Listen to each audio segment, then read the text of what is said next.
മോൻ എന്താ സംശയം? എന്താ സംശയം? 1947 ഒക്ടോബർ 2. ഈ അറിവ് വിവരം തന്നെ കൊച്ചിന് പറഞ്ഞു കൊടുക്കുക കേട്ടാ.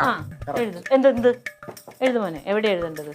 മക്കളെ നീ ഇതൊന്നും എഴുതി, നീ പൊട്ടത്തരം പഠിക്കല്ലേ. നീ പഠിച്ചില്ലേലും കുഴപ്പമില്ല. ഒക്ടോബർ 2 എന്താണ്? ഗാന്ധി ജയന്തി. അയ്യോ, ഞാനൊക്കെ പഠിച്ചേക്കണത് ഒക്ടോബർ 2 റിപ്പബ്ലിക് ഡേ ആണ്. ഏത് സ്കൂളിലാ പഠിച്ചത്? ഏത് സ്കൂളിലാണെങ്കിലും നിങ്ങൾ പഠിച്ച സ്കൂളിൽ തന്നെയാ. നിന്നെ പഠിപ്പിച്ച സാറുമാർ ഇപ്പോഴും ജീവിച്ചിരിപ്പുണ്ട്. അറിഞ്ഞാണ്ടല്ലോ നിന്നെ വന്ന് കാലവാരത്തേക്ക് ക്ലീറ്റോനെ അതെ സ്കൂളിൽ വിടാൻ നേരത്ത് കണ്ട പാടത്തും പറമ്പിൽ കൂടി ഒക്ടോബർ 2 ഗാന്ധി ജയന്തി. അല്ല എനിക്ക് ഉറപ്പുള്ള കാര്യ. മോൻ ധൈര്യമായിട്ട് എഴുതിക്കോ. എന്താ കർത്താവേ, എവള് പ്രസവിച്ച പോലെയാണ് അവള് പറയണത്. ഇപ്പൊ നമ്മുടെ ഇവിടെ ഒരു 4 കഷ്ണം വിറക് കൊത്താനോ എന്തെങ്കിലും ഒരു ചെറിയ പണി പറഞ്ഞിട്ടുണ്ടെങ്കിലുണ്ടല്ലോ, ഇവനില്ലാത്ത അസുഖങ്ങളില്ല. തലവേദന, പ്രഷർ, പനി, ചിക്കൻ ബോക്സ് വരെ വരും ഇവന്. അവൻ സുലിച്ചേച്ചിയുടെ വീട്ടിൽ മറ്റേ ഗ്യാസ് തീർന്നിട്ട് അത് നിറച്ച കുറ്റി എടുത്ത് സുലിച്ചേച്ചിയുടെ വീട്ടിൽ കൊടുത്ത് കണക്റ്റും ചെയ്ത് കൊടുത്തേക്കുന്നു. എങ്ങനെ ഇരിക്കുന്നു ഇവന്റെ ഈ ശരീരം വെച്ച് അവൻ കുറ്റി ചുമന്ന് കയറ്റിന്ന്. പരോപകാരമല്ലേ, തൊട്ടപ്പുറത്തെ ആളല്ലേ, കുഴപ്പമില്ലല്ലോ. അങ്ങനെ പറഞ്ഞു കൊടുക്കും അച്ചമ്പി. സഹകരണ സഹായ മനോഭാവം അത് ഞങ്ങളുടെ ന്യൂജൻ പിള്ളേരുടെ ഐഡന്റിറ്റിയാ. അയ്യോ ന്യൂജൻ, ഇവൻ കിളവൻ. ഡിവൈഎസ്പിയുടെ മോളെ ഡാൻസ് പഠിപ്പിക്കാന്നൊക്കെ പറഞ്ഞ വേറെ ലെവലാണ് മോളെ. അതൊക്കെ തന്നെ ഏട്ടനും പറയുന്നത്.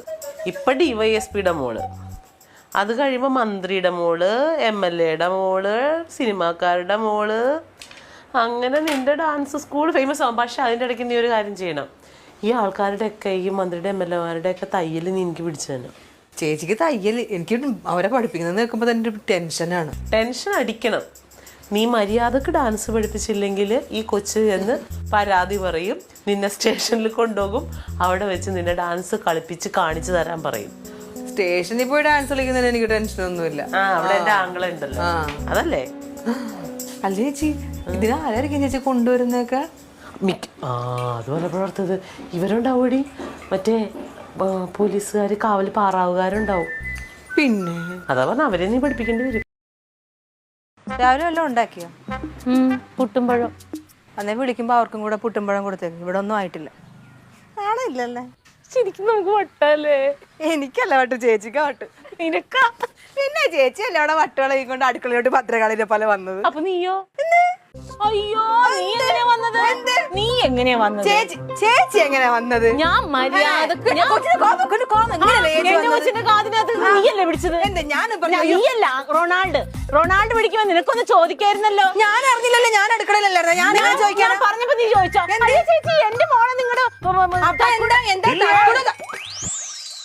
ഇതാണ് എന്തെങ്കിലും പറഞ്ഞു ഉടനെ എനിക്കില്ലേന്ന് പറഞ്ഞൊരു വിളിയാ. ഇവരുടെ വിചാരം നമ്മൾ ഒച്ചയിട്ട് വർത്താനം പറയുമ്പോ വഴക്കാന്ന. കാര്യം പറയണ്ടേ? പറയുമ്പോ ഇച്ചിരി ഒച്ചയായി പോവും. നീ പൊക്കോടി. നൈറ്റ് ലൈഫ് എന്ത്? ഇപ്പൊ തിരുവനന്തപുരത്ത് അവിടെ കണ്ടൊരു സ്ഥലമുണ്ട്.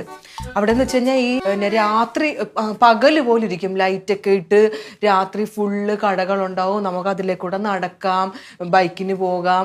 അപ്പൊ രാത്രി ഉറങ്ങണ്ടേ? രാത്രി ഉറങ്ങത്തില്ല, അതാണ് നൈറ്റ് ലൈഫ്.